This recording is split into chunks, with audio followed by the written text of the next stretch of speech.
नमस्कार, मी साक्षी Panchal news uncut मध्ये आपलं स्वागत करते। दिवसभरातील काही महत्त्वाच्या घडामोडी पाहणार आहोत, मात्र त्याआधी हेडलाईन्सवर एक नजर टाकूया।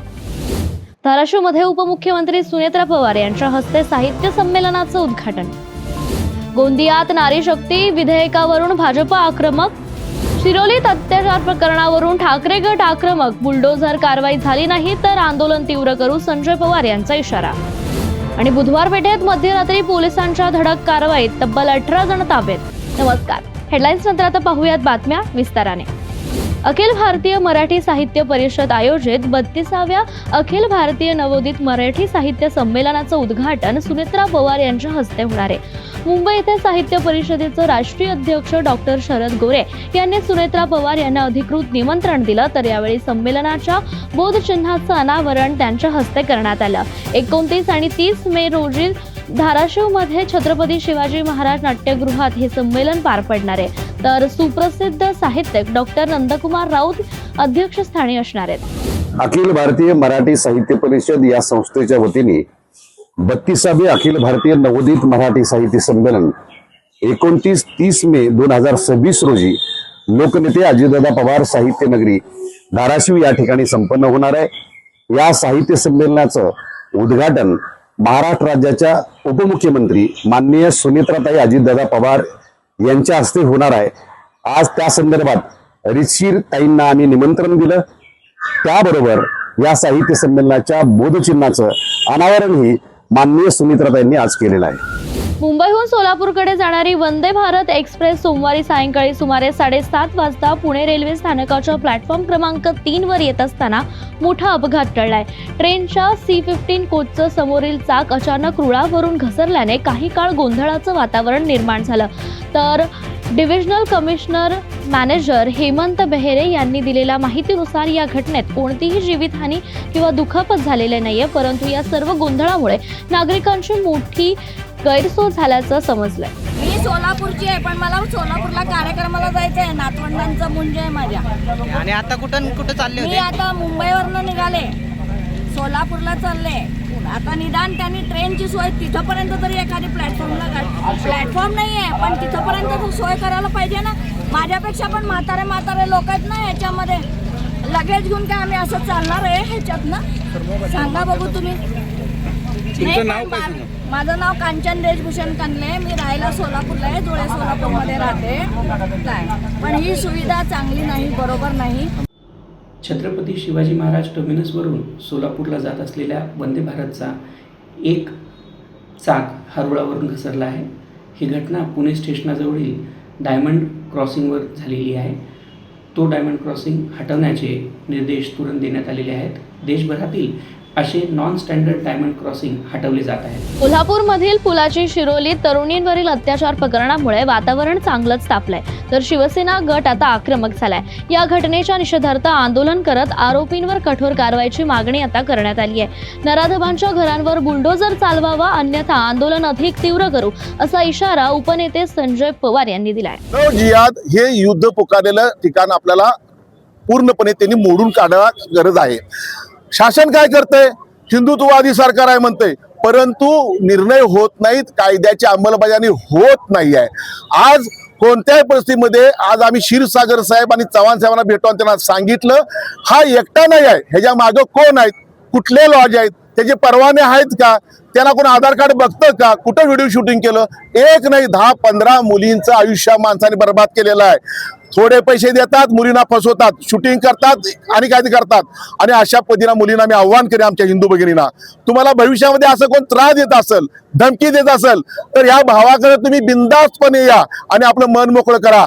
भविष्यामध्ये सरकारनं निर्णय घेतला पाहिजे, कठोर शासन झालं पाहिजे, बुलडोझर या घरात फिरला पाहिजे, घरात सहरूपी केलं पाहिजे। नाही तर आम्हाला आता भविष्यामध्ये आम्हाला ऑपरेशन लंगडा, ज्याला म्हणतो ऑपरेशन लंगडा, आम्ही कायदा हातात घेऊन आणि अशा जे धर्मांध लोक आहेत, ती मुसलमान धर्मांध लोक आहेत, त्यांना लंगडं करायचे कार्यक्रम आम्ही करू भविष्यामध्ये, अशी आमची भूमिका आहे। मस्ताजोग ते सरपंच पदाच्या निवडणुकीवरून 2 गट रस्त्यावर आमने सामने आल्याने काही काळ तणावाचं वातावरण निर्माण झालं, मात्र पोलिसांनी तातडीने हस्तक्षेप करत परिस्थिती नियंत्रणात आणून सध्या मतदान प्रक्रिया शांततेत पार पडली आहे। अफवांवर विश्वास न ठेवण्याचं आवाहन पोलीस अधिकाऱ्यांकडून करण्यात आलंय, पाहूयात। मस्ताजोग येथे सरपंचाची निवडणूक आहे आज, 2 उमेदवार आहेत आणि मतदान केंद्राच्या बाहेर रस्ता आहे, हाम रस्ता आहे, मुख्य रस्ता आहे गावचा. तर तिथे 2 गट आमने सामने आलते. पोलिसांनी वेळेतच हस्तक्षेप केला आणि जो जमाव होता तो जमाव पांगवलेला आहे. त्यामुळे शांतता आहे सध्या आणि परिस्थिती नियंत्रणात आहे. सकाळपासून जी निवडणूक प्रक्रिया आहे ती व्यवस्थित चालू आहे, सुरळीत चालू आहे. ज्या अफवा पसरवल्या गेल्या मतदान प्रक्रियेत इंटरप्ट झालेले आहे तसं काही नाही. मतदान व्यवस्थित चालू आहे आणि अफवा पसरवल्या गेल्यात की मतदान बंद पडलं आहे तसं काही नाही. शांतता आहे. पोलिसांनी वेळेस हस्तक्षेप केल्यामुळे जो मोठा अंदाज आहे तो टळून गेलेला आहे. बंदोबस्त वाढवण्याचा काही तुम्ही विचार करताय का? हो, बंदोबस्त वाढवण्यात येईल. परिस्थिती बघून बंदोबस्त वाढवण्यात येईल. सध्या तर परिस्थिती शांत आहे. काही फुटेज वगैरे तपासून काही कारवाई वगैरे येस, बंदोबस्त झाल्यानंतर फुटेज वगैरे तपासून वरिष्ठांच्या मार्गदर्शनाने कारवाई करत आहोत. राज्यात खत, बियाणे आणि कृषी औषध विक्रेत्यांचा राज्यव्यापी संप सुरू असून पुणे जिल्ह्यातील इंदापूर तालुक्यातही प्रतिसाद मिळालाय. कृषी सेवा केंद्र चालकांनी संतापात सहभागी होत आपली दुकानं कडकडीत बंद ठेवली आहेत. तर या संपामुळे शेतकऱ्यांना खत, बियाणे आणि औषधं मिळवण्यात अडचणी येत असून शेतीच्या कामांवर परिणाम होतोय. पुण्यातील बुधवार पेठ परिसरात पोलिसांनी मध्यरात्री मोठी कारवाई करत डिस्को आणि मॅचेस बिल्डिंगवर छापा टाकलाय. तर या कारवाईत वेश्या व्यवसाय चालवला जात असल्याचं उघडकीस आलं असून एकूण 18 जणांना ताब्यात घेण्यात आलंय. यामध्ये 11 महिलांचा समावेश असून एका अल्पवयीन मुलीची सुटका करण्यात आली आहे. तसंच या प्रकरणात 15 बांगलादेशी नागरिकांचा समावेश असल्याचं समोर आलं असून मुख्य सूत्रधारासह काही जणांवर गुन्हा देखील दाखल करण्यात आलाय. यानंतर जालन्याच्या गोंदेगाव शिवारात एक धक्कादायक घटना घडली आहे. जालन्यात अंत्यविधीसाठी आलेल्या 55 वर्षीय व्यक्तीचा दगडाने ठेचून हत्या करण्यात आली आहे. तर या घटनेने जालन्यात एकच खळबळ उडाली आहे. मच्छिंद्र दराडे असं या मृत व्यक्तीचं नाव असून ते त्यांच्या नातेवाईकांच्या अंत्यविधीसाठी आले होते. त्याच वेळी अज्ञात हल्लेखोरांनी त्यांना गाठून त्यांच्यावर दगडाने प्रहार केला. हा हल्ला इतका भीषण होता की दराडे यांचा जागीच मृत्यू झाला. माहिती मिळताच तालुका जालना पोलीस तातडीने घटनास्थळी दाखल झाली आणि घटनेचं गांभीर्य ओळखून पोलिसांनी तातडीने तपास सुरू केलाय. गोंदेगाव शिवारामध्ये एक मर्डरची घटना घडलेली आहे. मच्छिंद्र कुंडीबा दराडे, वय 55 वर्ष, राहणार पानेगाव, तालुका अंबड, हे त्यांच्या नातेवाईकाच्या अंत्यविधीसाठी आलेले होते आणि रात्रीच्या सुमारास ते तिथून त्यांच्या एका नातेवाईकाबरोबर गेलेत आणि त्यानंतर त्यांचं जे प्रेत आहे आज सकाळी आपल्याला मिळून आलेलं आहे. घटनास्थळ पंचनामा करण्यात आलेला आहे आणि त्यांचा जो मुलगा जो आहे पवन मच्छिंद्र दराडे याच्या फिर्यादीवरून आपण फिर्याद घेण्याचं काम करत आहोत. त्याच्यामध्ये अधिक तपास चालू आहे. काही कारण वगैरे कळलंय नाही सध्या तरी, निश्चित कारण अजून कळून आलेलं नाहीये. परंतु जे संशयित आहेत मी सांगितलेले आहेत त्या संशयितांना ताब्यात घेतल्यानंतर निश्चित कारण काय आहे हे आपल्या लक्षात येईल. स्वच्छ आणि मुबलक पिण्याचं पाणी मिळावं या मागणीला घेऊन भंडाऱ्याच्या तुमसरमध्ये संतप्त महिलांनी 44 अंशावर पारा असताना सुद्धा रखरखत्या उन्हात नगरपालिकेवर घागर मोर्चा काढलाय. नगरसेविका रोशनी भुंडेकर यांच्या नेतृत्वात हा मोर्चा काढण्यात आलाय. घागर मोर्चा असतानाही नगराध्यक्ष अनुपस्थित असल्याने नगरसेविका भुंडेकर यांनी संतप्त होत कक्षात उपस्थित नसलेल्या नगराध्यक्ष सागर गभणे यांच्या खुर्चीला हार घालत त्यांच्या टेबलावर घागर ठेवून प्रशासनाचा निषेध नोंदवलाय. अमरावती शहरात एका 35 वर्षीय महिलेची भोंदूगिरीच्या माध्यमातून फसवणूक करून अत्याचार केल्याची धक्कादायक घटना समोर आली आहे. लग्न तुटल्याने मानसिकदृष्ट्या खचलेल्या या महिलेची परिस्थिती जाणून घेत आरोपी रियाजुद्दीनने तिला तुटलेलं लग्न पुन्हा जुळवून देतो असं आमिष दाखवून विश्वासात घेतलं. यानंतर वसीमने पूजेच्या नावाखाली महिलेची 25 ते 30 हजार रुपयांची फसवणूक केली आणि एकटेपणाचा फायदा घेत तिच्यावर अत्याचार सुद्धा केला. त्रास असह्य झाल्यानंतर अखेर पीडित महिलेने नांदगाव पेठ पोलीस ठाणे येथे तक्रार दाखल केली. पोलिसांनी तत्काळ कारवाई करत दोन्ही आरोपींविरुद्ध बलात्कार आणि जादूटोणा विरोधी कायद्यान्वये गुन्हा दाखल केलाय. नांदगाव पेठ पोलीस ठाण्याच्या अंतर्गत यातील फिर्याद दाखल झालेली आहे. यातील पीडिता ही 35 वर्ष वयाची असून तिचे लग्नसंबंध जुळत नव्हते आणि लग्न तुटलेले होते. यातील जुळलेलं लग्न मोडल्यामुळे ती त्या संबंधित युवकाला संपर्क करण्याचा प्रयत्न करत असताना त्यांनी तिचा मोबाईल ब्लॉक केला होता.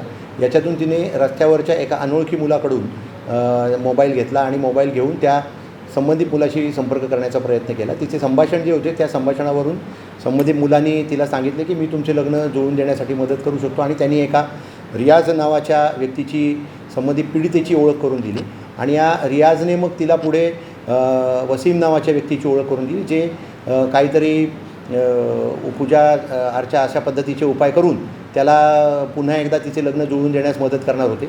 याबाबत या वसीमने तिच्याकडून 32,000 रुपयेसुद्धा घेतले होते, परंतु ते वसीमने पैसे परत न दिल्यामुळे तिने पीडितेने पुन्हा रियाजशी संपर्क केला आणि रियाजने पुन्हा त्याला सांगितले तू त्याच्याकडून पैसे परत घे आणि मी तुला तुझे काम करून देतो. असे करून त्यांनी तिला स्वतःच्या जाळ्यात ओढले आणि तिच्या मर्जीविरुद्ध तिच्याशी शरीर संबंध प्रस्थापित केले आणि याच्यातून त्यांचे संबंध प्रस्थापित झाले आणि पुन्हा त्यांच्या संबंधातून त्या महिलेने तिची छळवणूक व्हायला लागल्यानंतर नांदगावपेठ पोलीस ठाण्यामध्ये याबाबत तक्रार दिलेली आहे.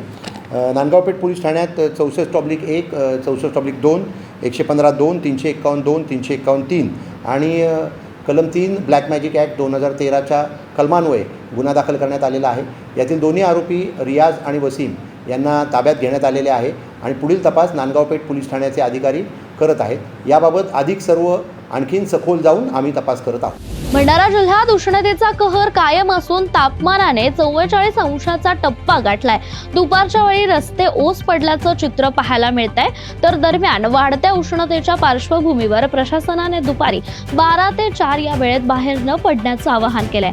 सोबतच तापमान विभागाने पुढील 3 ते 4 दिवसात पावसाची शक्यता वर्तवली असून उष्णतेपासून काहीसा दिलासा मिळण्याची शक्यता वर्तवली आहे. भारतीय हवामान खात्याचे जर प्राप्त तपशील जर आपण बघितला तर सद्यस्थितीमध्ये पूर्व विदर्भ आणि पश्चिम विदर्भ या ठिकाणी मोठ्या प्रमाणात आपण उष्णतेची लाट बघू शकतो. विशेषतः अकोला आणि त्याच्यानंतरचा जो भाग आहे तो भंडारा जिल्ह्याचा जर विचार केला तर सद्यस्थितीमध्ये आपण या वर्षातील सगळ्यात जास्त उकाड्याचा काळ आपण सद्यस्थितीमध्ये या ठिकाणी अनुभवतोय. आजचं जे तापमान भंडारा जिल्ह्याचं आहे ते साधारणतः 43 इतकं नोंदवलं गेलेलं आहे. त्या अनुषंगाने जिल्हा प्रशासनाच्या वतीने मी आपणा सगळ्यांना आपल्या माध्यमातून सगळ्या नागरिकांना हे आवाहन करतो की त्यांनी या उकळत्या वातावरणाच्या अनुषंगाने आवश्यक ती सर्व खबरदारी घ्यायची आहे. विशेषकर लहान लेकरांची, वृद्धांची, जे आजारी आहे ते, जनावरं, या सगळ्यांची निगा घ्यायची आहे, काळजी घ्यायची आहे आणि विशेषतः जो उन्हाचा वेळ आहे दुपारी 12 ते 4 या दरम्यान बाहेर निघणं अतिशय फारच गरज असेल त्या व्यतिरिक्त बाहेर निघणं टाळायचं आहे.